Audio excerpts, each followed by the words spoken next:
Hello, everyone. Welcome to The Reason We Learn. I'm your host, Deb Philman. At The Reason We Learn, we aspire to be part of the solution. The purpose of this show is to take a good, honest, potentially painful look at the way kids are being educated. We know we can do better, and this is where we'll talk about how. Let's learn something.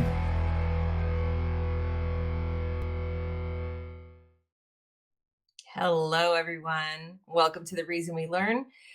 I am so glad you're here today. I have a great show for you.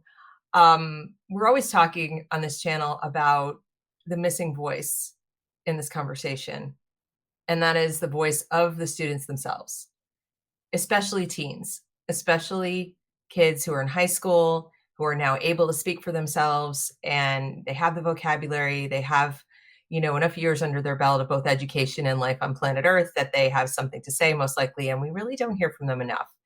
I would love to change that. So I'm always on the lookout for people to come and speak with us about their own perspective as students being educated today. If you're new to this channel and you're interested in being part of the solution to this education crisis, I hope you'll subscribe to be notified when I make new content and host shows like this. Please like and share this broadcast so others can benefit from the information we're about to share. And let me tell you who we're going to be talking to today. We're going to be talking to Toan Truong. He is a 17-year-old recent high school graduate. Yes, he graduated at 16 in Vietnam. So if that surprises you all by itself, wait till you hear what he has to tell us. I've been saying this is a global problem. Many of you have probably thought it was. Well, you're about to find out how. He is an advocate for teenagers to speak up for themselves, and he's currently using his Twitter platform as a means of advocating for that. So I'm really excited to have him here today. I'm very lucky to have him here today, given our time differences. And I hope you will join me in welcoming him to The Reason We Learn. Hello, welcome to you. Awesome. Yeah, I love the intro, and I'm just really excited to be on this show today. Well, I'm so excited to have you. As I said, I'm just always so eager to speak with students, and I rarely get the opportunity because it really wouldn't be that ethical for me to go out and try to solicit them, right? So I have to discover people, and that's how I discovered you. Is you just came across my feed on Twitter, and I'm looking at this content, and I'm thinking, who is this person? This is, I mean, it's more, and you understand more than so many adults that I'm speaking with. So welcome. I'm just so glad that you're here, and I'm really glad you're doing what you're doing. What inspired you to do this, to be an advocate? Wow, that's a wonderful question. And I think it all started from 2 years ago when the pandemic hit, and I got my first chance to experience online schooling. And it was roughly like a 3 month period where my city got locked down. So in that 3 month period, I got to do class through Zoom. Like at first, it was pretty boring because like I missed the football, the friends, and all the interaction. But then I realized that there is a layer of uh, flexibility, and like you don't have to really travel to school, and like you can have the flexibility to learn the things that you want with your free time. And basically, when I went back to school for 1 month before the school year end, I got a chance to see got a chance to see school versus the online schooling. And in school, I remember I was in class, and it was probably math class because math is probably pretty boring. And I turned around to my friends and I asked her like, why are we actually learning this? And she couldn't give me an answer, but she just told me that, hey, just learn this so you can do the exam, get good score, go to college, get a job, or something along those lines. And I was like, wait, there must be something more to life. There must be something more to just this cycle.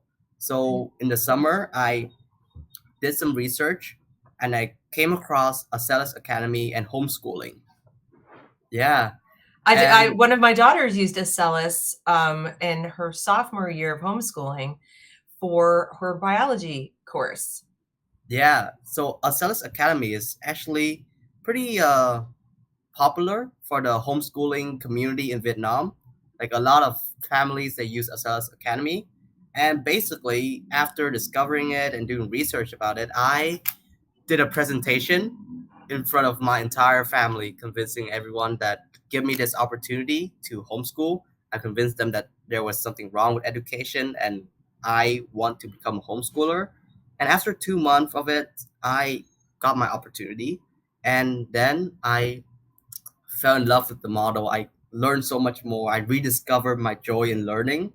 And from there, I pretty much dedicate my life towards helping other to learn better and like now like really changing the education system so that all of us could have an opportunity to experience the joy of learning again. Well, I love this story. I love the fact that you researched it, built your own case, made your case, and I love that your family listened to you and heard what you had to say. Um, Now, the first question I imagine my audience will ask is, what do you think really killed your joy of learning about school? Like, so you said the problems with education and you rediscovered your joy. So that implies that somehow it went away. Tell us a little bit about that. Yeah, that's a great question. And I think and I like to think of things from first principle. And I think the bottleneck of why the education isn't really progressing at the pace that we want it to be is because all of the middle school, high school, and even elementary school, their end goal is to get the kids into college. So this would means like there would be more standardized exam and like any curriculum that isn't fit into the any subject that doesn't fit into the curriculum won't have the chance to be embedded into the school. So this really limits the thing that the amount of opportunity and the amount of option that the student get. And one of the other reason why I think that school really killed my creativity and love for learning was the exam because like before when I was a younger child, I love to ask questions. I love to like go to my parents if I don't know something. I say, "Oh, mom, what is this?" and ask all of those questions. But then you go to school and then like you get questions, but if you get it wrong, then the teacher just say that, "Oh, you failed. You did not do something right. You got it wrong." And you must fix yourself, or else you will end up in some place that's not good for you. And that fear of failure from the test and also the pressure of performing from parents is, I would say, like the two main reason that really killed my joy for learning. Right, right. That's interesting, especially what you said about how everything seems geared towards college as the end goal. Yeah. Here in the United States, we say, we hear often, and we even say career and college readiness, that school Yeah. is there to prepare you. In fact, it's a high priority of our Department of Education. The past several presidents have given, moving speeches about career and college readiness, as if you can't be a successful human without going to college, and that you must have a career. In other words, and I personally think there's a difference between a career and a job.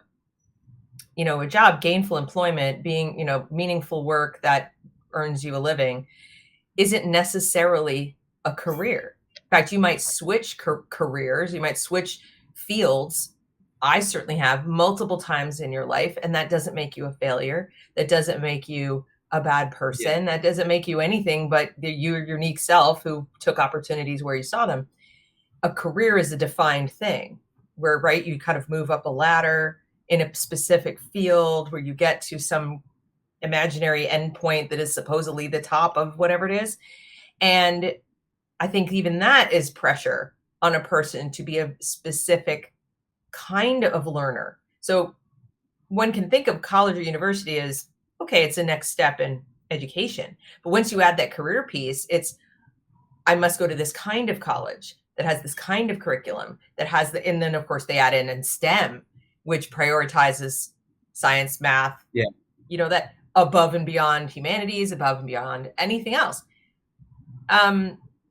So then the next question would be, what the standardized tests and the sort of narrow pathway for your learning, I completely get that.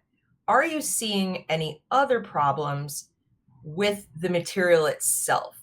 So at one point, we might have been able to look at even this kind of education and say, well, it's dry, it's too focused, but the kids are coming out of school at least knowing math, they read well, they write well, they have the basic skills, they're very good, they know history, etc. Are you seeing problems, as we are in the United States, with even the quality of that? Oh yeah, definitely. And I think in Vietnam, like there is still a very strong emphasis on the core three subject, which is math, physics, and chemistry. So it's pretty much similar to the STEM. And so parents they would normally send their kids to tutoring class after school so that they can improve that grades. And about the material itself, I mean, it is heavily focused on the fact and memorization instead of implementation. And I remember clearly that there are exams where you will have to memorize the exact word and the exact sentence, or else like you will lose some mark because you lose some ideas from it.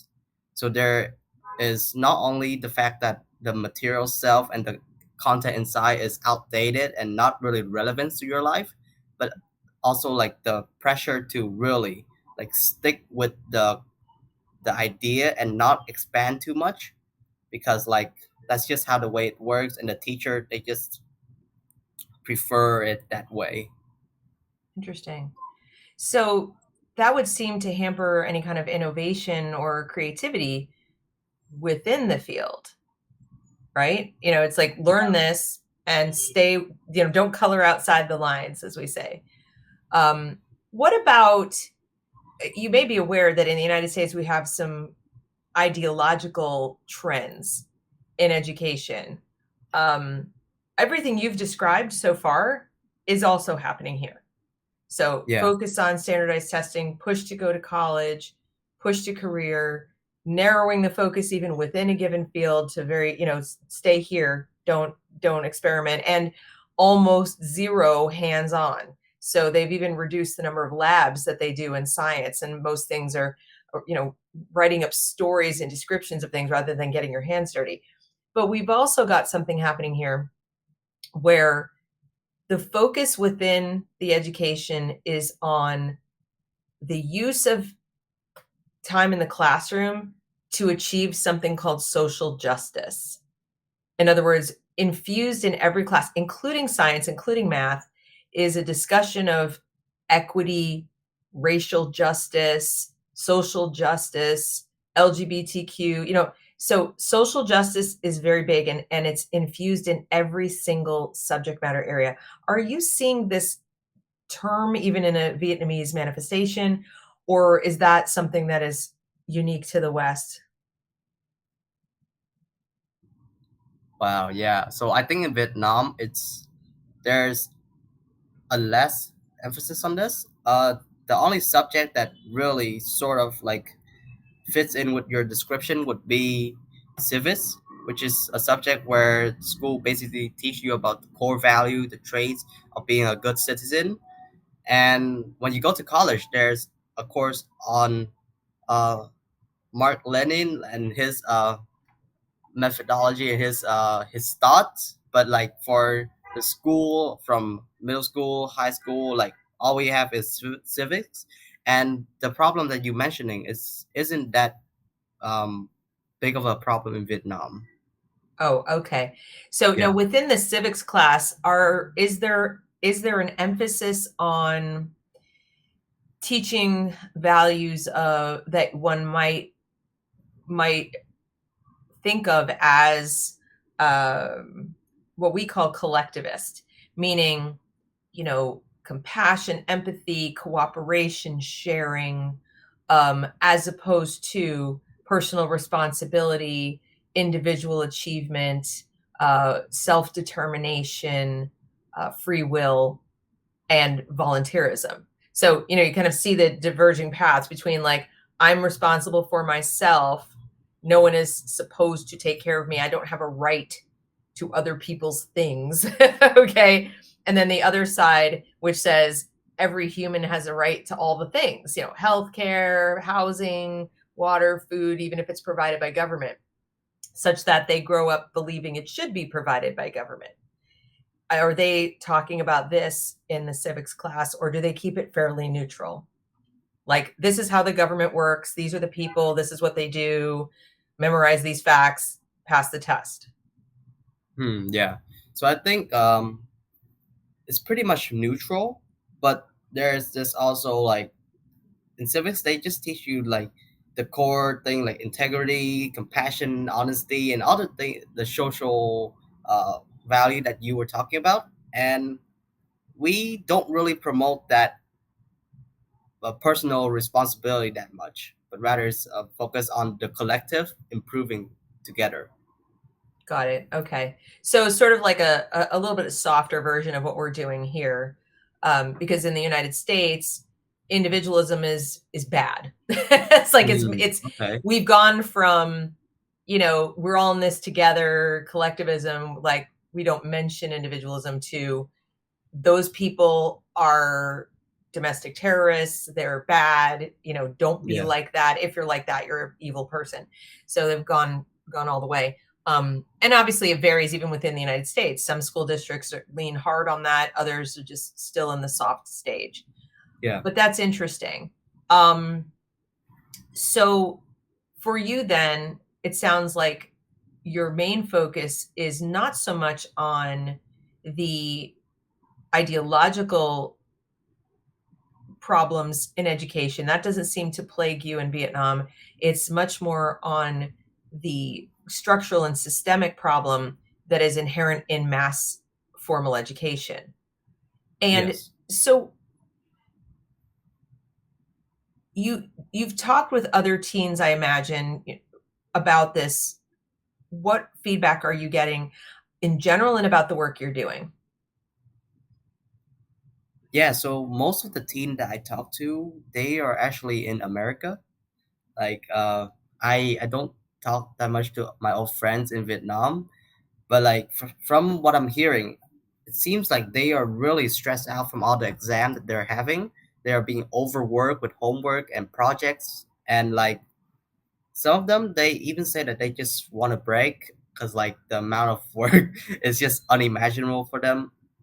And other, like a few days ago, I wrote a tweet that was I said school is then dot dot dot for people to fill in the blank, and like if you just read the response in there, it's really frustrating. Like some people they say it's a brainwashing machine, some say it's like a prison or just other terminology like that. And I was reading it, I was like, is this really what the education system is portraying right now? And I didn't actually believe that, and I yeah. So from the And it, conversation I have, it seems to be like there's a lot of frustration with the teens right now. They really want to see some change, but like they just don't know what to do. Yeah.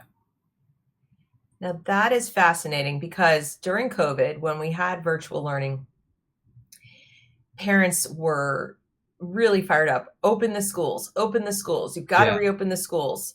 This is hurting the kids that they're not in school.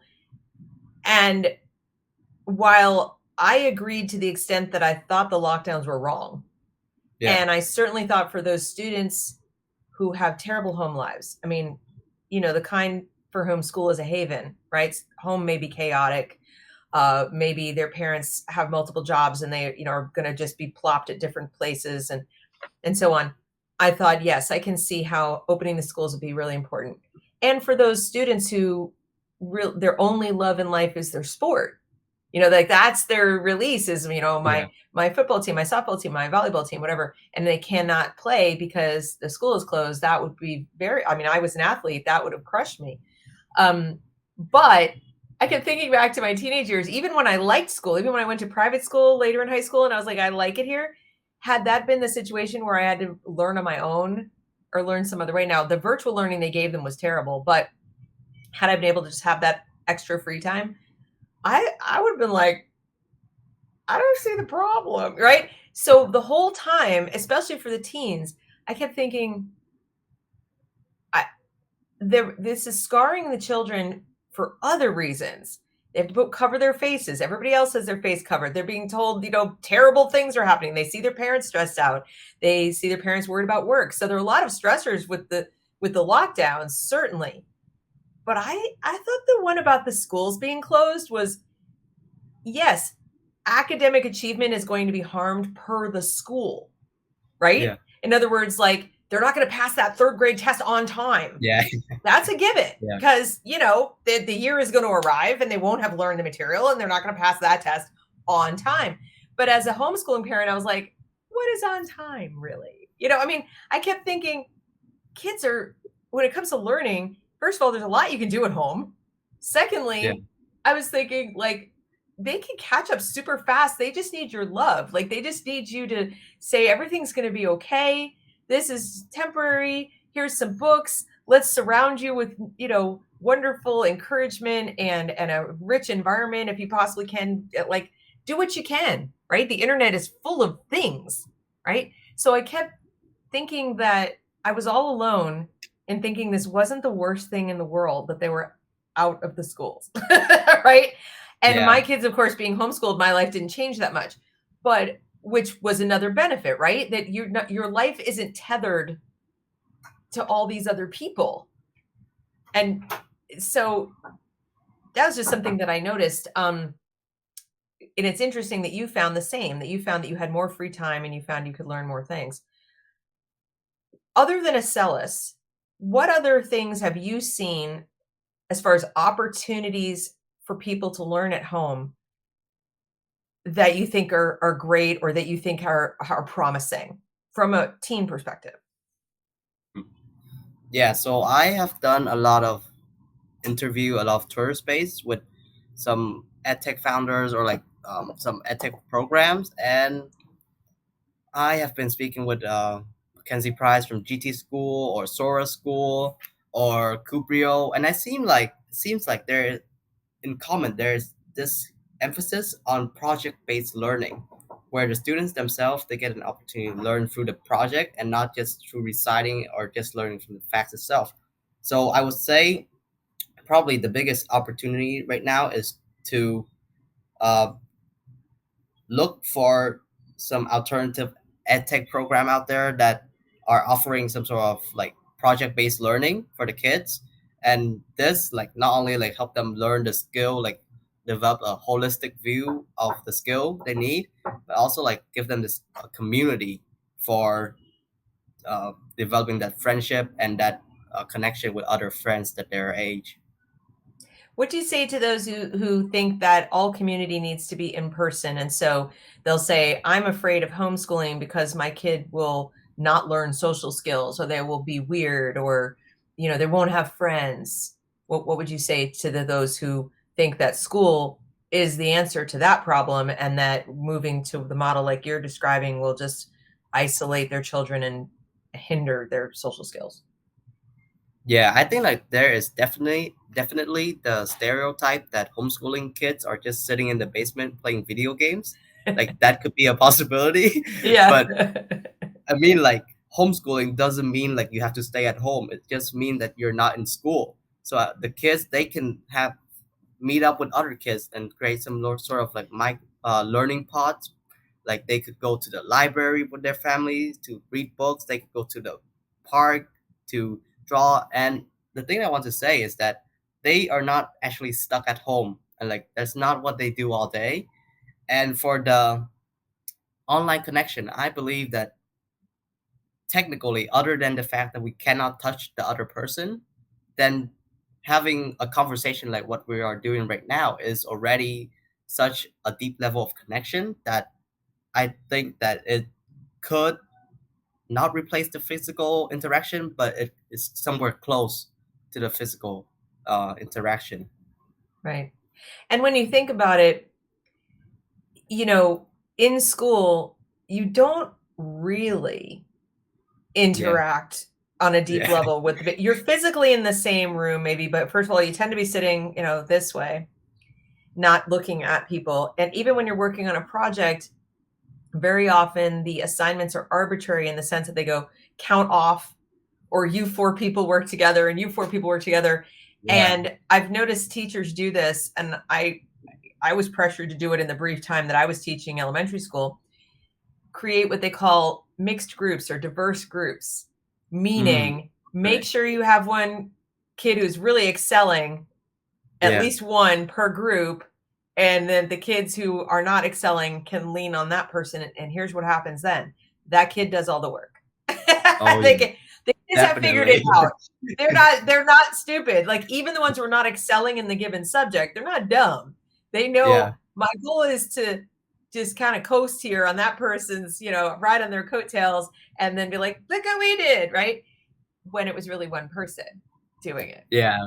So that's not really the same thing as what you're talking about, where self-selected groups of people come together because they're all, mutually interested in achieving something, learning something, having the same experience. So I guess I would ask you as a teenager, which of these two social interactions would you prefer?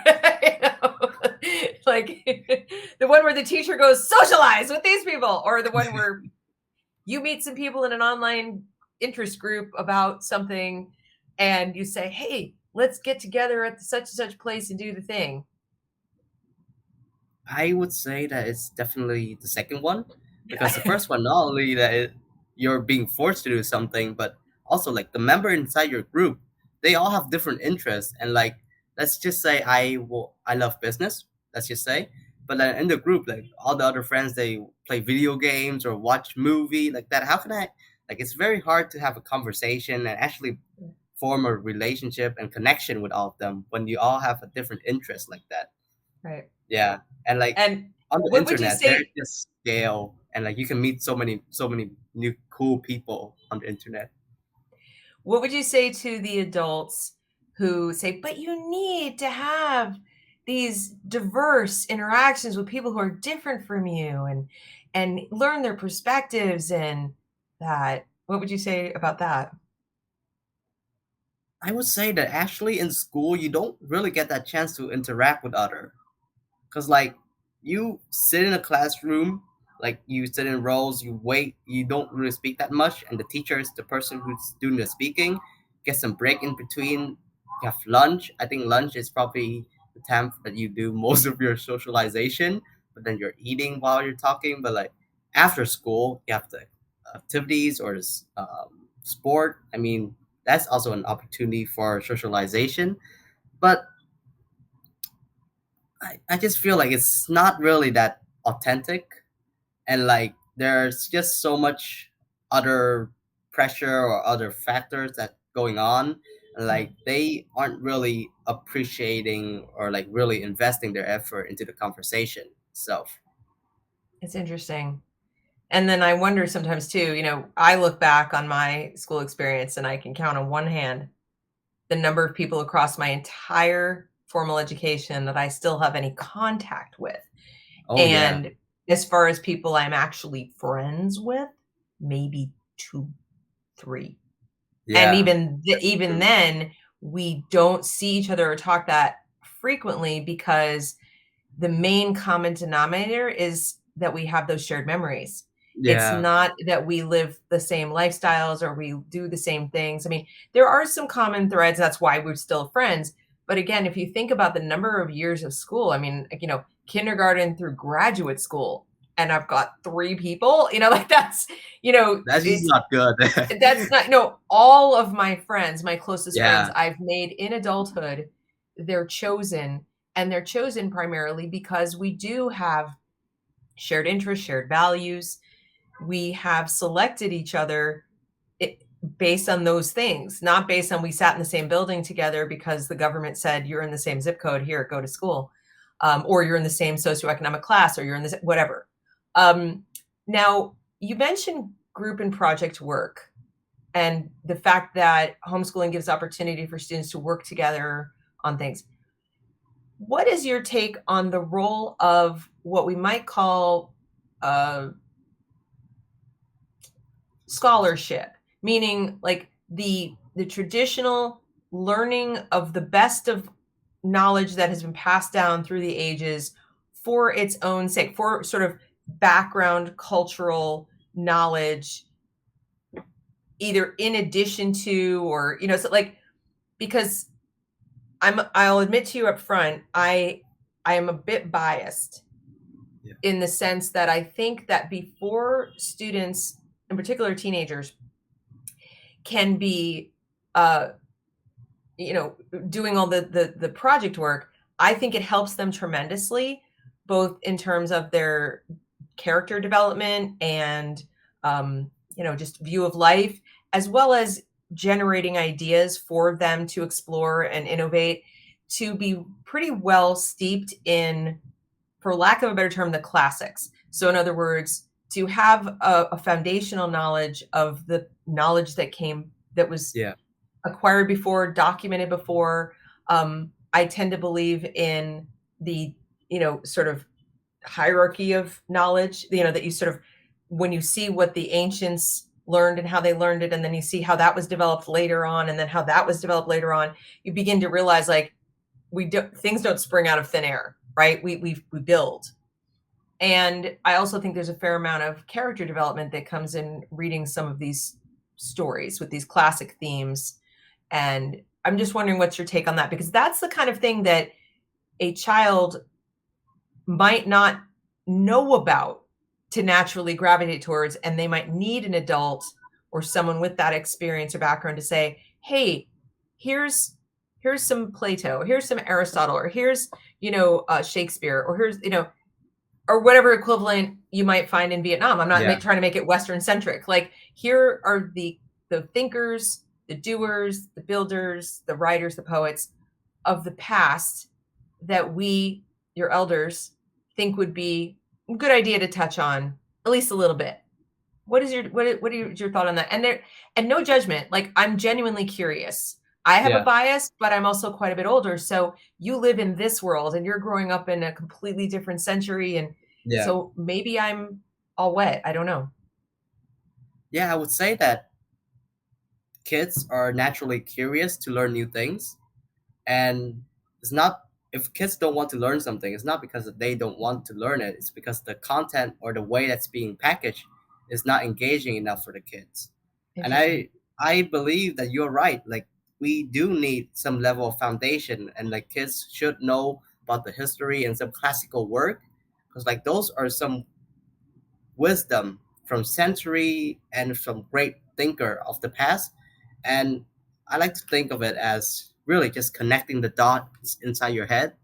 And Mhm. like the more dots that you can have, like the more connection, the more creativity, and it's really gonna improve your problem solving and your um, creativity skill in the future. So my point is that I think learning those things and building that foundation is really important. But the problem is that parents, they don't really have the time or that ability to package the content into a Mhm. fun and and engaging way for the kids to actually learn it. Because like parents nowadays, they are not only like um, it's not like we're lacking information anymore. Kids nowadays, they're probably on TikTok or YouTube. They're watching things that is at super fast pace, editing, visuals, and things like that. So yeah, just finding that way to make the content more engaging would really help the kids to learn it themselves.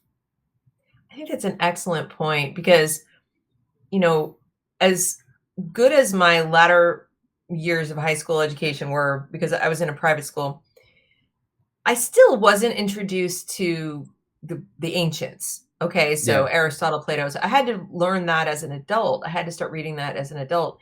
And as an adult, I felt sort of ripped off, like, oh, I wish I'd had access to this as a young person. yeah, But as I'm listening to you speak, I'm thinking about it. And if I'm honest with myself, if I'm really honest, had somebody handed me Plato's Republic or Aristotle or Socrates or like any of these people, Yeah. I, as written, my teenage self, like, let's be brutally honest here, I probably would have been like, seriously? I mean, they handed me Beowulf, and I was like, oh my God, why do I have to read this, right? So why would I have thought any differently about Yeah. I mean, you the need to, problem is only getting worse with like all the TikTok and the instant gratification with the content and the social media. So right? yeah, But you make an excellent point that that doesn't mean just because TikTok and all this instant gratification is the thing, is what's going on. yeah, I yeah, don't necessarily think we throw our hands up and give up. I yeah, don't think we strap kids to a chair and go read the Plato. yeah, I think you're onto something because I have seen, and again, I must confess, even as an adult, I've seen some wonderful YouTube creators take some of this content from the ancient yeah, philosophers, package it in videos in such a way, either with some short animation or with, beautiful artwork as a backdrop, and they just pull the key ideas of yeah, these thinkers and say, hey, let's talk about this person's philosophy. That, and if you can watch like a little 15-minute video, and here's what it's done for me, that has made even me curious, my old crusty self, like, I need to learn more about this guy. Like what is I don't know enough about this, right? It's just sort of interesting.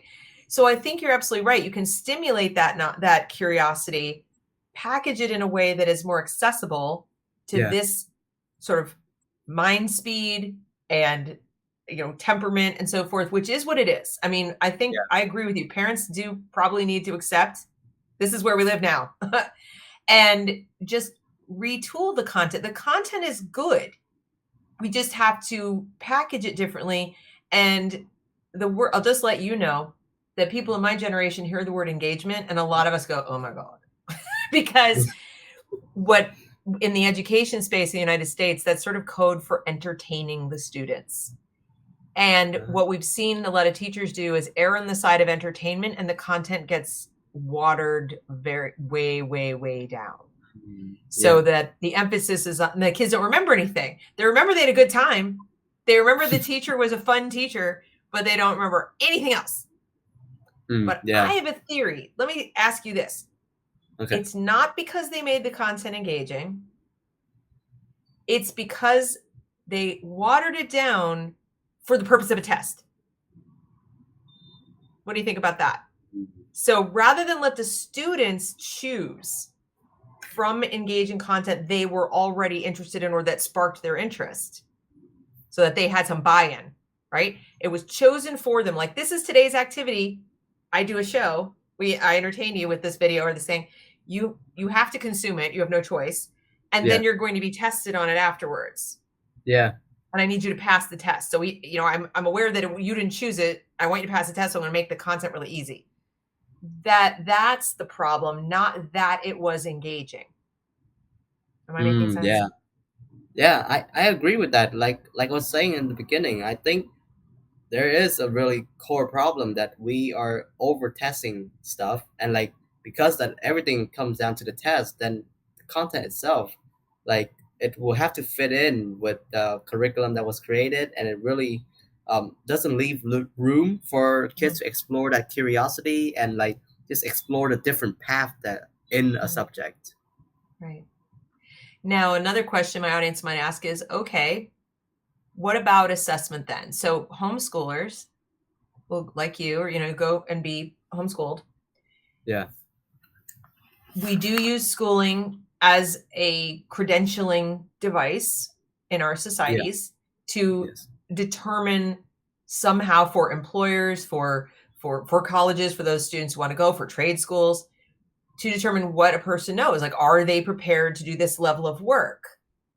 And so people look for some form of assessment. What do you think would be a better form of assessment that people on the outside of whatever that education experience was? And so let's say it's homeschooling, could use to say, I'm satisfied that this person before me knows enough to do the job I want to hire for or come to the college that I run or whatever. yeah. What do you think would be good? I would say it's definitely about building a digital resume. And a digital resume is about all the projects and all the case study that you have done in the past or through your homeschooling years. So I know kids, like they're my friends, and they are getting hired from big corporation to do things like video editing, social media marketing, or like other digital stuff, be, because like they have built this case study, and they put all their project into a resume like that. And I think like there is just a great opportunity for kids out there to actually build something valuable, put it on their resume as a proof that they have actually done something. Because if you look at things from a technical view, like even if like you go to a good college, doesn't mean like two kids go to the same college, and it doesn't mean that they have the same outcome. They are not the same person. One kid could be much better at, I don't know, computer science. The other could be much better at math, I guess. But the thing that really differentiate the kid and like tell the employer that they can actually handle the work and do the project is the experience and the real project that they have done. So this bring me back to the point of really encouraging kids to do projects that have real world impact, and also find ways to seek internship, or just start finding a way to earn money online. So this could be through like starting a social media marketing agency, and they can do cold outreach to other, or they can do TikTok ads for e-commerce or other things like that. I'm just speaking at this from my experience of knowing kids that are like 13 or 14 that are running e-commerce store with over $100,000 revenue per month. And like, like even if that business fail, and they just put that on their resume, like I have managed a store that done over 100K or something, that would be an instant differentiator to set that kid apart from a kid that just got a 4 year degrees without that experience. I completely agree with you. I also think anybody using their brain for more than, a minute looking at that says, okay, this is a person who can read, who can do basic math, who can has good communication skills, who has good analytical skills, Yeah. all the things that you assume a standardized test is testing, which I would debate anyway, but Yeah. we have that assumption, are displayed. Like, I Yeah. am demonstrating the use of the skills. There are ways to foil a test. I mean, and it's not even cheating. There are ways Yeah. to sort of gamify it. I took a class for my SATs on how to beat the SATs using the rules of gambling. I'm just Mm. gonna be Yeah. honest right now, because I was so terrified of the math section. I'm not a very good Yeah. math student, and ace the language part, no problems. But on that, I was terrified. So I studied these rules of gambling because, according to people who had studied the standardized test, you could study that and understand odds and understand how to eliminate answers and check for things and how they write the test. And I absolutely gamed it. That's how I did it. I didn't know the math. And so I would dispute. Anybody says, yes, but the standardized test tells you. And it's like, you think it does, but maybe not.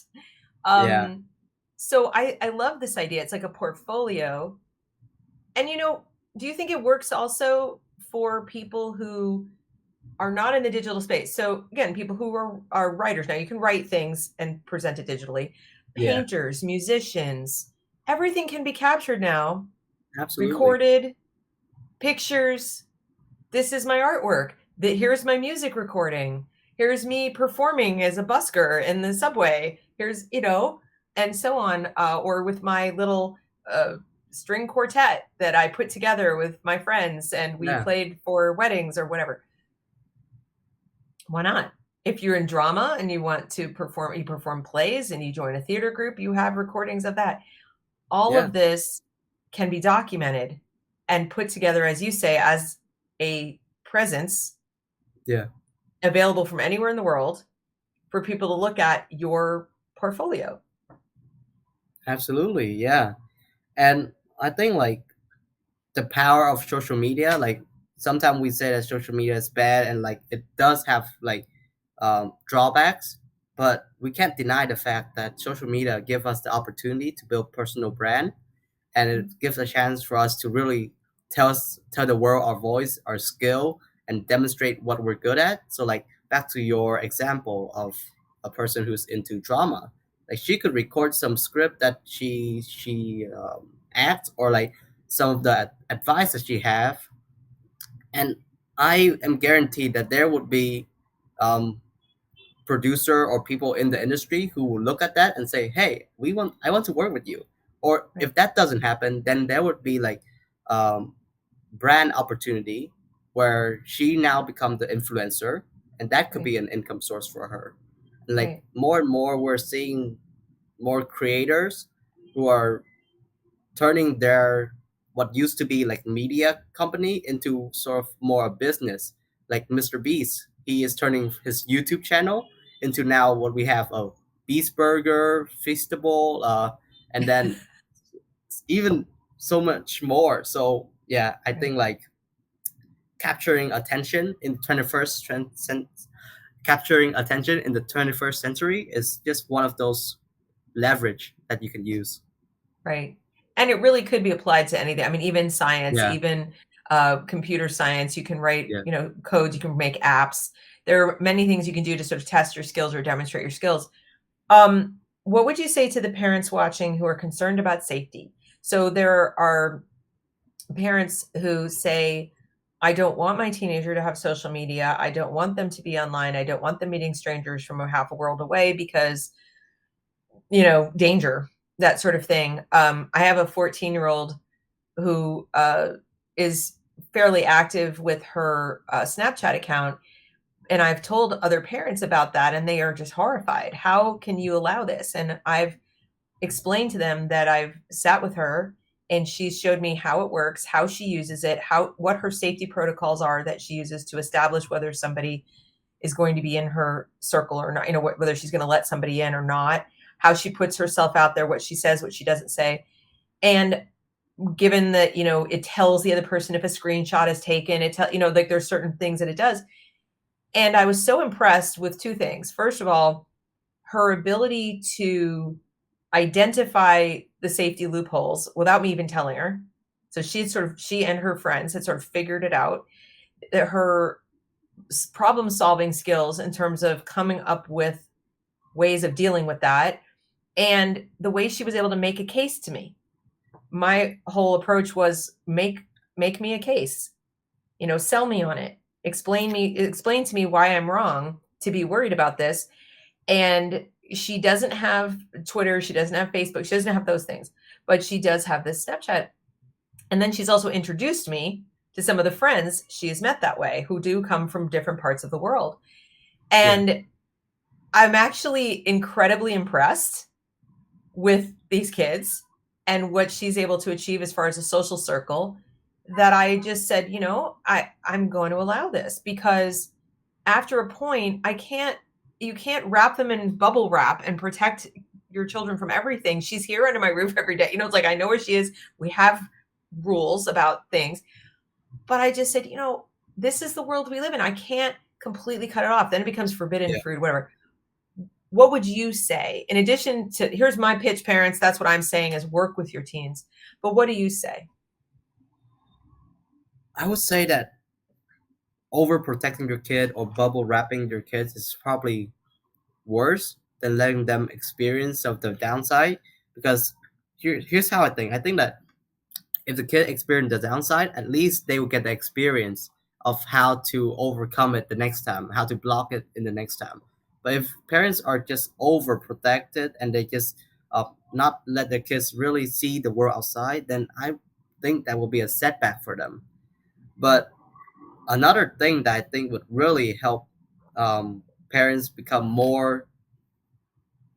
uh, become less concerned with their kids using social media would be just forming that level of trust with your kid and having that family connection, so that your kid, if something actually happened, your kid could tell you. Because the worst thing is that something bad could happen, but they don't trust you enough, they are too afraid to tell you, and then they have to suffer alone, and that is probably the worst thing.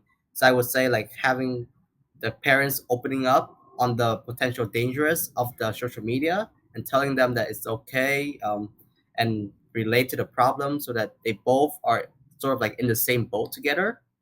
And thirdly, I would say is just help the kid like really raise that self-awareness before giving them the opportunity to use the social media like what you did. I think that was a wonderful job. Like you told your kid to create a case, and I think like through that case itself she actually learned a lot things that she didn't know about Snapchat. And that level of self-awareness I think is really the first step and a really important step that could help kids and parents become more safe and like become more comfortable with using social media. But I Right. mean, for parents who are just overprotected, then there's also an option of just turning off the comment section and just allowing the uh, DM feature on Twitter. I'm just talking about Twitter right now, but like yeah, on other platform, I think you can do the same thing. But raising that awareness and not being overprotected is what I have to say for that. Right. I think that's an excellent idea as far as, turn off the features that are most likely to cause problems, and direct messaging would be one of those, because Yeah, that's where your sort of predatory people will, and people who are harassing and bullying are yeah, most likely to go. I know from my own personal experience that I have my DMs set to such that, if I'm not following somebody, it's going to come in as, you know, sequestered, like yeah, someone you may know, right? So it's my choice to go look at it or not. And that's yeah. where I get all the, but anyone messaging me is somebody I've already decided I want to hear from. So now, when you look at current sort of ed tech companies as a teenager, and I know that's one of the things that you're doing, and I want to ask you a little bit more about what you're doing in a minute, but since we're in the space of like social media ed tech, what do you look for that tells you like this is something I want to promote, or this is something I think will provide great opportunities for teens for homeschooling or virtual or whatever. What stands out to you? What do you look for? I think that I am really a mission orientated person. Mhm. So when I do my research for the edtech that I want to interview, I would first read through their website to read about their mission, what they actually believe in education, and then go through their about page to read their story of how they form and like their core value and things like that. And then I would go through their program. I would like not go through because like I would just like do some research on it and I will see if it's actually student orientated, and I like to use my intuition, like if I feel like the kids is actually enjoying the curriculum, if they are actually learning from it or not. And then other than that, I'm just reaching out to people who have been in the edtech, or like just doing some background search on the people who are working in the edtech. That will give me like a really good understanding of what they're about, the things that are happening inside, and how the kids are actually reacting to the program. Right, right. And there's a lot of concern on the part of researchers like me, um, about data mining of teenagers and children for that matter Yeah, with ed tech, because, and I like that you're going and reading about their mission and so on. So I do something similar in that I'll look, and if they say that they were created to help schools, or they were created to help students, get a leg up on career and college readiness. In other words, if I feel like the mission of the ed tech was to be purchased by school districts, to be leveraged by teachers, to kind of funnel the kid, or like facilitate that process, no, thank you. Like right away, I'm like this. If, on the other hand, I get the sense that they're marketing directly to the parents or directly to the children, yeah, and not in a creepy way. I mean, like to teenagers, yeah, um, in a way that's about broadening their horizons, stimulating their interest, being used potentially for enrichment, you know. Yeah. And I go read the privacy policy and I look at it and it's very clear we're not harvesting data. We'll never sell the data. We only collect what you need to use the app or to use the program. We're not doing anything research or anything like that. Then I'm more inclined towards it. I'm very wary of people lately using tech, ed tech in particular, to lure in young people with something very engaging and fun and whatever, but to harvest everything from their mouse clicks to their eye movements to like how many hours they spend, what they do, to be then sold or researched for purposes of like aggregating and disaggregating data so that marketers can then either sell products or recruiters can pull in people for jobs and so forth and give kids like a social credit score.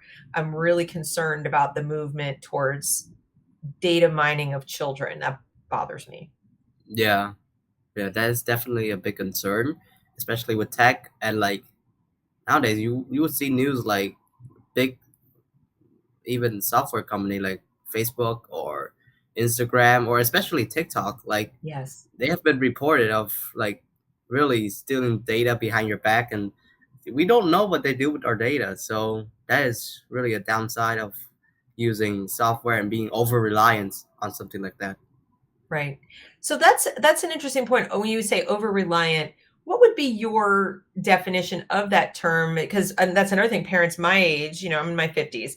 So we're looking at the tech and we're saying, yes, this can be a wonderful tool in moderation. And when I say that, I mean maybe it would make up no more than, let's say, 30% of a child's learning, whereas the rest, most of us prefer to still be books, paper, pencil, human like if it's not in person, it's speaking to people like I'm doing with you, as opposed to interacting with an app. Speaking with a subject matter expert, for lack of a better term. They don't have to be a teacher per se, it could be a mentor, being out in the community, those kind of things. So we see the value. We're just concerned about our kids spending too much time in front of a screen, both from a Yeah. physical and brain development. What's your definition of over reliant? Yeah, so first I want to say that I really agree with the point that you made. And I truly believe that kids at a younger age, they shouldn't really spend that much time on the screen because it really affects the way that their brain develop and the way that they communicate with other. So I would Mhm. say like over reliance, in my point of view, is when you feel like it start to affect how you interact with other physically, if you know what I mean. Like you know that someone's overusing something when you see that they are not properly communicating or engaging with other people in real life. And I think like at that point, then that those are probably one of the first signs of an addiction or an overuse or over reliance on technology.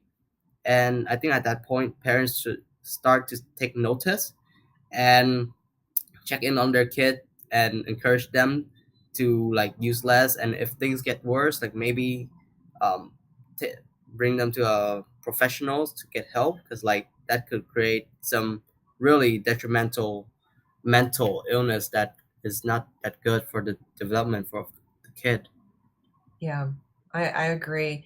And I think it's what prompts a lot of people to think, no, they need to be in a physical building for school because then at least they're not, in front of the screen. And then I have to tell parents, I'm sorry to tell you this, but even in the school building, they sit them in front of the Chromebook, Yeah. 6 out of 8 hours a day. I mean, I've been tutoring for a long time, and I recall having students sit down for a tutoring session and tell me, it's in the Chromebook. It's in the Chromebook. We got the assignment in the Chromebook. And I'll say, well, but what did you do in class? That's where your assignment is. But what did you do in Mm. class? Oh, we had to Yeah. do these exercises in the Chromebook. And I would say, well, where was the teacher? Oh, the teacher's sitting in the front of the room while we're working on the Chromebook. And I'm thinking to myself, this is virtual schooling inside the school. So that was another point during COVID when people said, "Oh no, it's virtual schooling." I'm like, in your house. That's the only Yeah. difference. I was like, they were before that. What they didn't want you to know is the Yeah. kid was sitting in the class doing it. Yeah. So I think you're right, and I think, but it goes way back. It's not, it's not new. It's not Yeah. new. This here's a Chromebook. Do everything here. It's Um, probably just getting worse. yeah. Now in Vietnam, did you have discipline issues in the school? I mean, were there fights? Were there Oh yeah. kids taking over the class and abusing the teacher? Did that happen there too, or is that just an American phenomenon? I think it happened everywhere in the world, to be honest. Really? Oh, so it even happened there. Okay. Yeah, and oh, man, like with the way that media is influencing the younger generation, with like controversial content being more popular nowadays, like kids my age, they are just so much more. They're more reactive, more violent. They like to curse more, and they are also showing a lot of like negative behavior because like that's what they're being in constantly being shown to on social media. Like they're being Mhm. shown like people fighting or burning stuff or saying bad words and things like that. So they Mhm. are being constantly exposed to those content, and it affect the way that they really engage in their normal life, and they think that those behaviors normal. So yeah, definitely these things are happening in Vietnam. Bullying, yes. Uh, School fight, yes. Student cheating in exam, yes. And yeah, I can't speak for everyone, but I feel like this is a global problem that we need to solve. Right, right. And the question is how and who's responsible, right? Yeah. And then, there'll be people in the audience, I imagine, who are going to say, but he just said that the kids should be on social media and interacting with people, and this is the world we live in. And so did you, Deb. You said, Snapchat. But then there's all this violence, and I understand it's sort of a Yeah. paradox, right? It's a Yeah. wonderful tool. It's a horrible tool.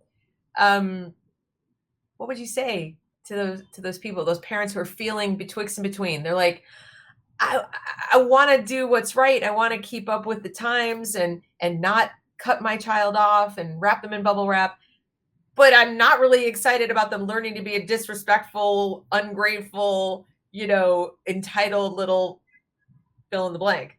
Um, Yeah. how do I navigate that? I mean, I'm asking you big questions and I don't expect you to have the answer, but do you have a thought, an opinion on it? Definitely. I think it all comes down to first of all the self awareness of the kid, that they know that there's a world out there that's not that beautiful, that they know that like there are bad contents and they can have that filter inside their head. But secondly is the conversation and that family bond is really important. I think like if parents once a week they can just have a chance to sit down with their kids to talk about what the kids are watching online, and then the parents can share what they are watching online. It's like a fun conversation. Like both person can have a much stronger connection, but like the parents can have a chance to see how the kid is developing themselves.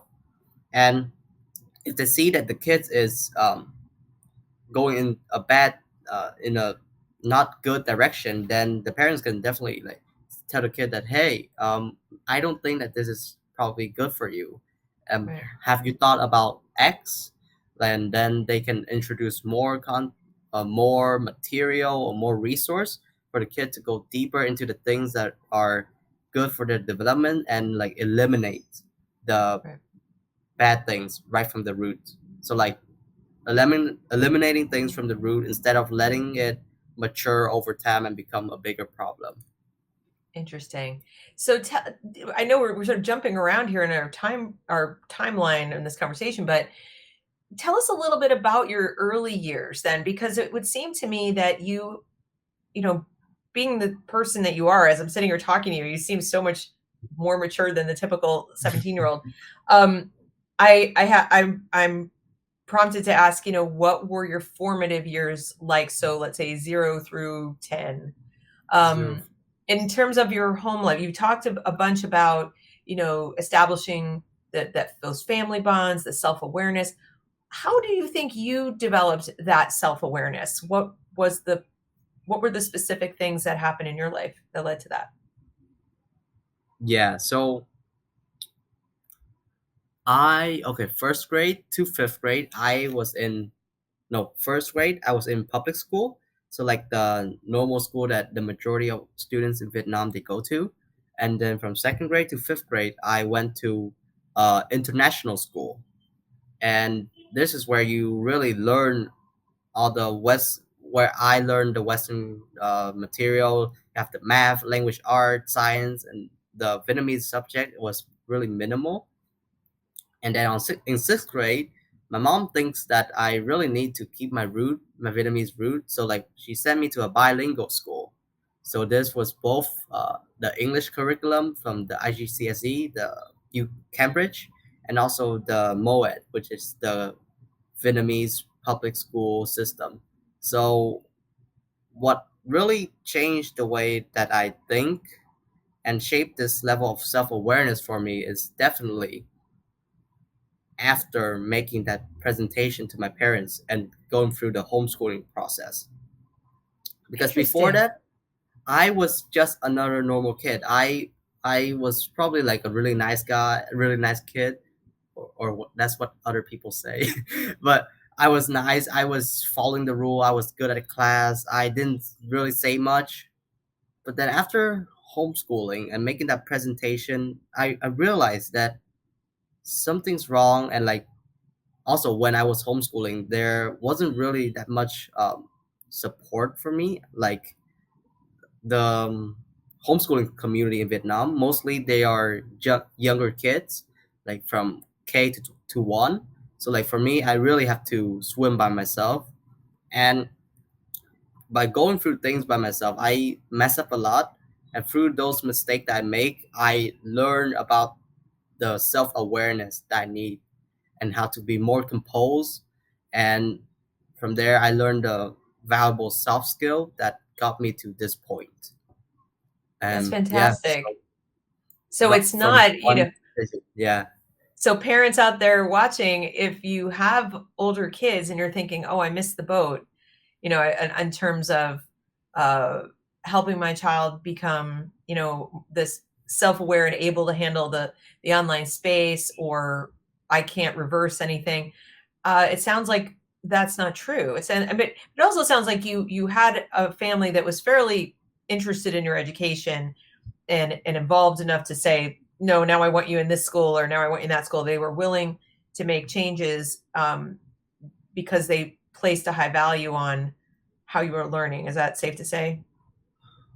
yeah. So at the point that I made the presentation to my parents, I have been through three main models of education in my Mhm, city and in Vietnam in general: mhm, public school, bilingual school, and international school. So I felt like I just needed this challenge, and through just making that presentation and showing my parents that I am actually serious about this, they heard my message and they believe in it. So they gave me this opportunity. And I think one of the reasons why they gave me this opportunity was because I actually made a way back for me, the exit door. Because mhm. like the program I was using, a sales academy, they give you credits for the course that you do, Yep. and if it doesn't work out, then I can just transfer those credit back into an international school. Mhm. And so that was sort of like a layer of safety for my parents. And I also told my parents that I would complete school in 2 years. So that was also a major selling point that helped convince my parents to let me homeschool. And yeah, I think those two things. And then afterwards, when I realized I have to take things into my own hand and like have to create the not create curriculum, but like schedule my day, task management, project management, all those skill and all the failure mistake that I made really shaped the way and the person that I am today. Right, right. And I mean, I've told parents similar that my youngest child is 14, and she came out of, she was homeschooled, then she was public schooled. So she was homeschooled like preschool, then, kindergarten through just the very beginning of seventh grade. like right before, because of COVID. She was in school, public school, and it was a disaster. I mean, she was not really learning much of anything. And so when COVID hit, it was almost like an opportunity to get her Mm, out, yeah, and because she was quite popular and had a lot of friends. So she wasn't yeah, exactly eager to be pulled out of school. But when it was online anyway, I was kind of like, oh, well, I could choose yeah, something better. So I did, and it wasn't very long before she said, I kind of have to apologize, because she was really angry at me. She said, I didn't know that school could be fun. Like, I didn't know that the yeah, school part of school, like the learning part, could be fun, or that I could like it, or that I could care about my grades, because she's in an online, not a CELIS. It actually has synchronous instruction with mentors, like twice a week yeah. for each class. And then the rest of the work she does on her own. Mm, But so she gets the best of both worlds. She gets an instructor or a mentor in a subject matter area, kind of guiding them through and asking questions with her peers online. And then the rest of the time, she has to go do her work and plan her day and plan her homework. And she's got bit by the bug of, I have straight A's, because she's getting very good marks. When they evaluate the work, the projects that she does, that she submits, etc. She has to make videos, she has to make presentations, she has to give speeches, she has to write things, all the different things like you're saying. And um, she's liking it, that she can do that on her schedule, and she can adjust things, and it definitely has improved her whole attitude yeah, towards all of this. She's still not naturally an academically inclined person, in the sense that she likes this as school, like as such, but still says that her goal is not to go to college. Her goal is yeah. to go to a trade school. So, and that's fine too, right? But if she were still in school, she would be pushed towards that college path, which wouldn't necessarily be good. So, I mean, like you're saying, I'm from a parent perspective saying, this is what he's saying here, folks, could apply to your teen. It could, right? It's Yeah. not unique to this individual. Now, do you think that the government assigned or public school is perfect for someone? Is that do you think it's good for someone, or do you think all teens would benefit, no matter who they are, no matter how academically inclined they are, from more of a self-directed or homeschooling model? So the way that I want to rephrase this question is that, is homeschooling right for everyone? Am I right? Kinda. Yeah. And if that's how we approach the question, that I would say no, because um, not all parents can dedicate the time and the effort to like really help their kids homeschool. And like I think schools still serve some value, like for the lower years, like kids learning the basic like foundation, the math, the English, like that. That would If be that's what still they're valuable. teaching. If that's what they're teaching. In the United Yeah, States, they're I not, so can't that's say that they why. can. Yeah. Yeah, but that, I mean, like, not I'm not an advocate for everyone to drop out, but rather the way that I like to think about this is, you there's two ways to beat the system. One is you drop out and you become a homeschooler, go to an alternative school or something like that. Or two, you actually beat the system. And by beating the system, I mean by actually becoming a top 1% student, by learning how to study more efficiently and understanding productivity hacks and things like that. So what I'm trying to do right now is not like telling people to drop out or anything. I'm just telling them that, hey, there's two options. Like, consider this. There's homeschooling, or there's you becoming like the top 1% students, so that you have time for other things. And yeah, so that's just a way that I like to think about it. So just like beat the system, and then in the free time you have, because you're being more efficient, Yeah, go teach yourself other things. I yeah, actually know then- students who are doing that, so I understand your point of view.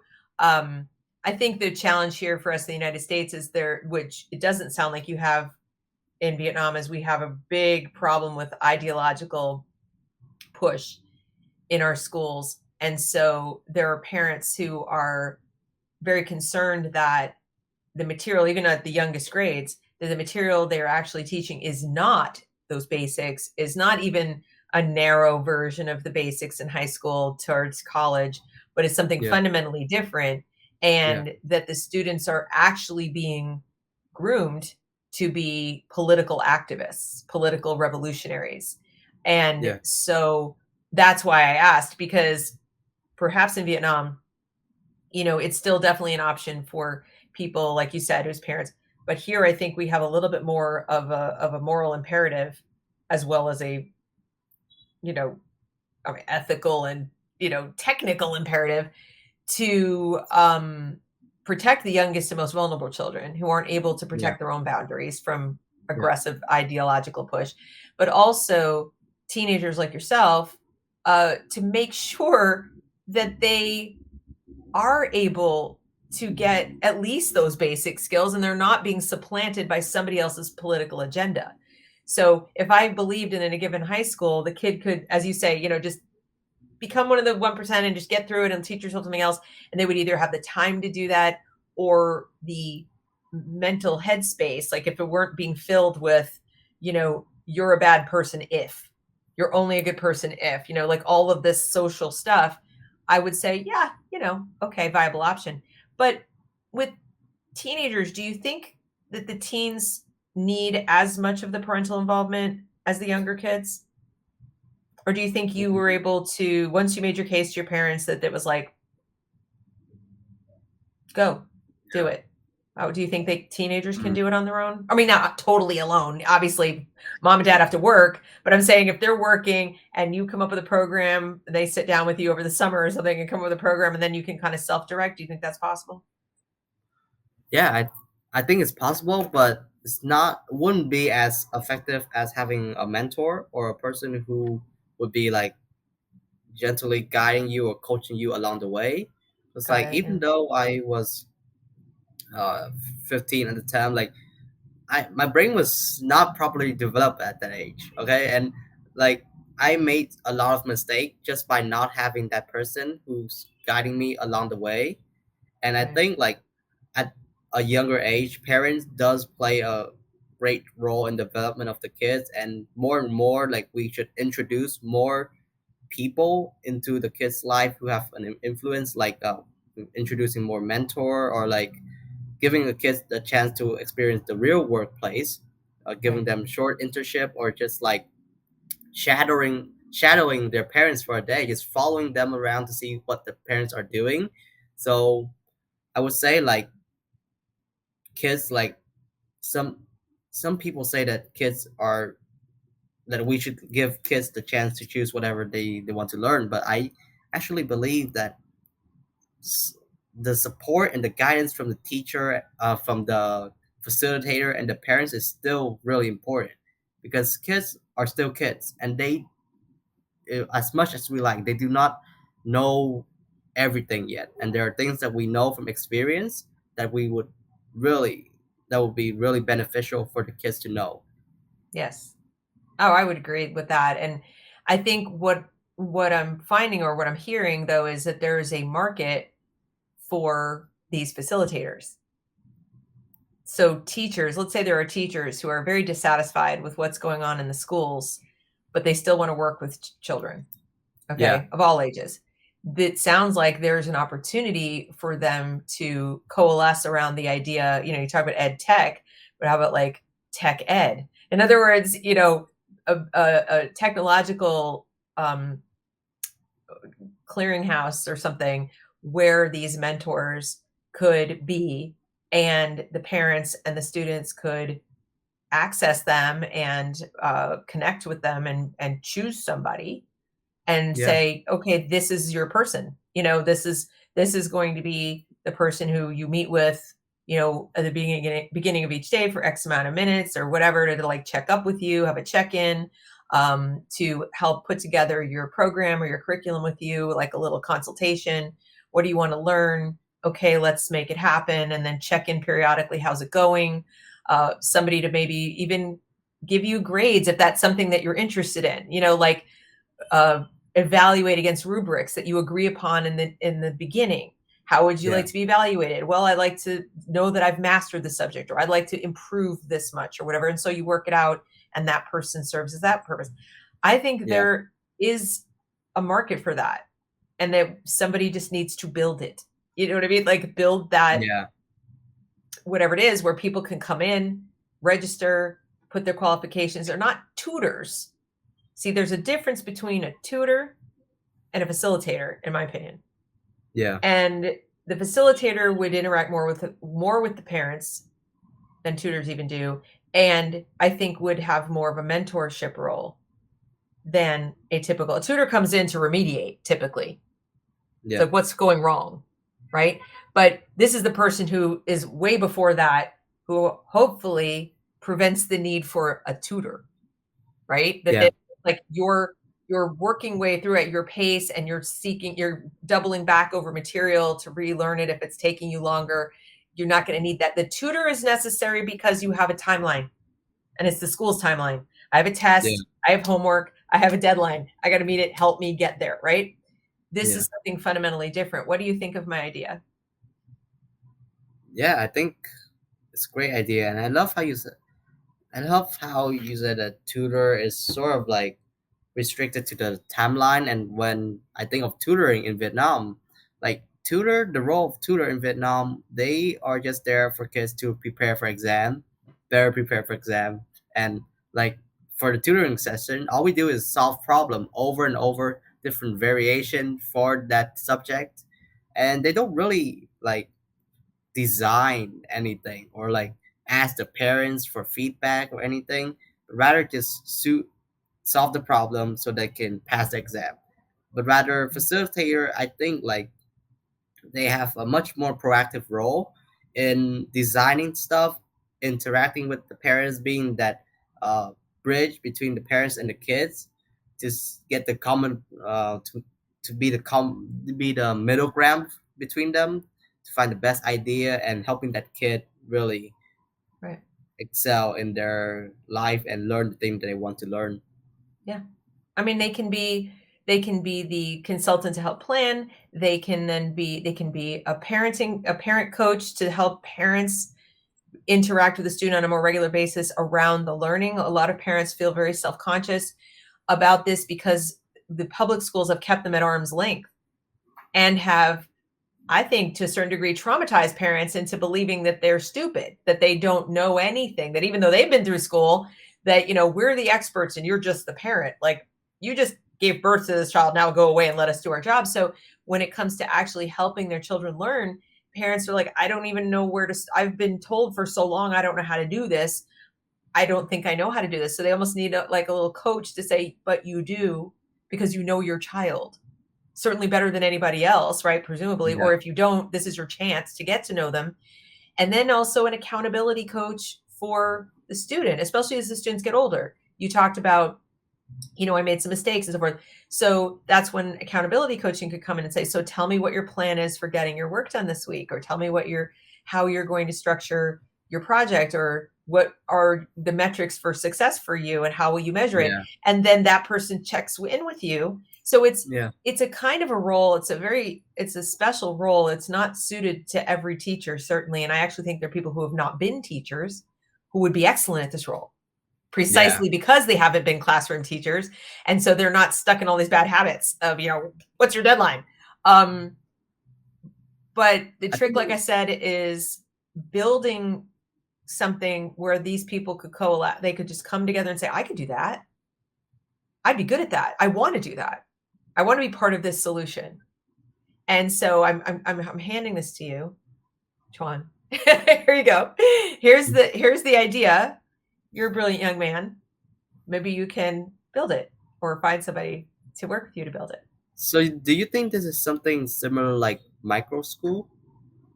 Well, yes, absolutely, that would be one model, that somebody could start a micro school, and they could do this in person for a certain number of kids, or online for a certain number of kids, where they are saying, I'm going to work with all of you synchronously. In other words, simultaneously. So it's like a little bitty pod, or it's a little school. I also think there's an opportunity for this to be a one-on-one solution for those people who are like, I don't have 6 or 7 other kids who want to do this at the same time in the same space with me. I think we need both, because there Yeah. are parents out there who live in places, whether it's very rural or conversely it's very urban, and all the other kids are going to school for a variety of reasons.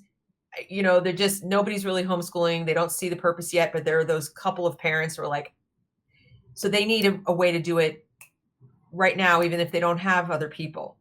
And they need adults. They need help, either because they work, to your point, they work and they're not around during the day, or they're around, but it's limited. Their knowledge, their Yeah. attention that they can give is limited, and they don't want to shortchange their child the opportunity to interact with a mentor or an expert in some of these areas, or that you get the typical I can't teach math, right?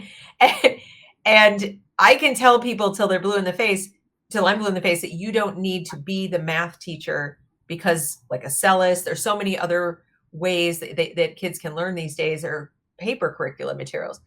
Yeah. But I think there's a hesitancy, and if I had to pick what the hesitancy is, number one is the social piece, which it sounds like you've addressed very, very nicely. And then the second piece is, I don't want to be the teacher. I don't feel competent. Yeah. I don't feel comfortable. It's not my temperament. I don't have the patience. And so I think there's an opportunity there for Mm, educators, teachers, mentors, retired people who love kids, whatever. yeah. Obviously, you have to do background checks and protect from the wrong kind of people, but that's true in everything that deals with children. Yeah. Um, and I'm, like I said, I'm kind of handing it to you because, and this is where my last question for you, we talked about this before the show. Tell the audience what you're working on for long term. What's you have a short term goal? Tell us that, and what's your long term goal? Absolutely. Yeah. Do you realize that it has been over 1 hour and 20 minutes? It feels like the conversation just flows by. Yes, I do, and I hope the audience is sticking with us, because this has been fascinating. I've so enjoyed talking to you, and I really think this Yeah. is valuable information for everybody. That's why I kept it going. I was like, we could go to an hour, but how often do I get to talk to a 17-year-old about education? It's like so exciting for me. Yeah. But I am being Yeah. mindful of your time, so I'm going to let you go after this question. So tell me your short-term aims and, Yeah. and goals, and what long-term you hope to achieve. Yeah. So for the audience who are listening right now, my short-term goal is continue building my Twitter account and using that Twitter account as three purposes. First, I want to help teens to learn faster and become more efficient with their learning so that they can beat the system by becoming that 1%. Second of all is through Twitter Space, I bring on edtech founders or people who are really interested in education so that we can hear their perspective on things, giving them a voice. And thirdly, and probably the most important thing that I want to do in short term, is to empower other kids who are also going through school, homeschooling, or any model of education. I want them to speak up for themselves, speak up for what their experience is like, what they dislike about the school system. Because I think that school is like a product, and the students themselves, they are the consumer. And It why? should be that way. It should Yeah, be that way, right? Yes. and I think it would be perfect to hear some feedback on from them so that the people who are working in education, they know what to change. Because it's good that we hear feedback from parents, but how about the kids who are actually going through this every day? So that is my short-term goal. And in long term, I want to use my audience and the people I know and all my experience along the way to launch a software that will help students around the world better prepare for the exam, learn more efficiently. Because like I said through this conversation, I am not an advocate for everyone to drop out after listening to this, but rather like take things from a different approach. Maybe like try to find a way to become like really a good students and really beat that system so they have time for meaningful things. But also, yeah, that is my short term and my long term. I think it's great. I just think I love that you want the teens to speak up, and I hope I can get this show promoted enough so that it can get in front of the eyes of parents of teens, but also teens themselves. So I'm going to work on making sure that happens, and I hope you'll you'll help out with that, because your audience includes some teens, and they need to hear this whole show. They need to know that there are adults out there that want to help them and want to hear from them. Anybody who's a teenager watching this program right now, you have an open invitation. My door is open. If you want to put together a panel to discuss even one narrow sliver of this issue using this platform, you have an open invitation. I just don't necessarily go out and solicit teenagers for this content. It would seem a little weird, but I'm just so glad that I met you. I'm so glad I saw your wonderful content. Everybody, please follow Toan on Twitter. Please tell them how they can find you on Twitter. Absolutely, yeah. So if you want to follow me on Twitter, I think there will be a link down below. And if you go to Twitter, then my name handle is Learning Tuan. So that's just Learning Tuan, and Tuan is Toan. So if you search that up, you probably find my name, and just give me Okay. a follow. And if you want to chat with me, my DM is always open, and I'm open to any conversation because I truly believe that we are one genius away from saving the world, and solving education is probably the most important thing that we should be focusing on at the moment. I could not agree more. I think that's fabulous. What a great way to end this. Thank you so, so much for coming on. And thank you, everybody, for watching. Please like, share, subscribe. Please follow Toan on Twitter and keep up with all of his goings on. Try to attend his Twitter spaces and listen and learn. And I think you will build your confidence. And hopefully, if you're a teenager, speak up for yourself. If you're a parent of a teen or a soon to be teen, consider everything he's saying and look at your child's education and see if it's really what they deserve. So thanks, everybody, and tune in next time. Thank you, everyone.